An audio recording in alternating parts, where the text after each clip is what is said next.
প্রতি ঘন্টায় একবার করে এখানে সিগারেট খেতে আসেন। তুমি অপেক্ষা করো, চেষ্টা করো, আমি চললাম। এই গরিবটা এখনো এখানেই আছে। ভাষা কন্ট্রোল করো বেটি। আমাদের শিবম কি বলছে সেটা শোনা উচিত। ওর একটা প্ল্যান আছে। প্ল্যান? রাস্তার ছেলে। আমি এই কোম্পানিতে তোমার চেয়েও বেশি বছর কাজ করেছি। এই কথোপকথনের মাঝে দৃষ্টি গভীর চিন্তায় পড়ে যায়।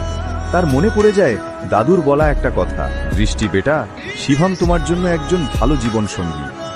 আর একটা কথা মনে রেখো, যখনই তুমি বা নারাং ইন্ডাস্ট্রির সমস্যায় পড়বে, শুধুমাত্র শিবমই তোমাকে তা থেকে উদ্ধার করবে। তুমি কি বলতে চাইছো? যথেষ্ট, যথেষ্ট হয়েছে। তার ভিতর গর্বে বুক ভরে গেল। শিবম, তুমি চালিয়ে যাও। ব্যালেন্স শিটে কিছু লেনদেন নিয়ে আমার সন্দেহ হচ্ছে। যেভাবে ইনভেস্টররা কোম্পানি ছেড়ে চলে যাচ্ছে তার একটা প্যাটার্ন আছে। এখানে নিশ্চয়ই কোথাও সমস্যা আছে। কি বাজে কথা বলছো তুমি? বাজে কথা বলা বন্ধ করো আর বলো শেয়ার পড়া কিভাবে থামানো যাবে।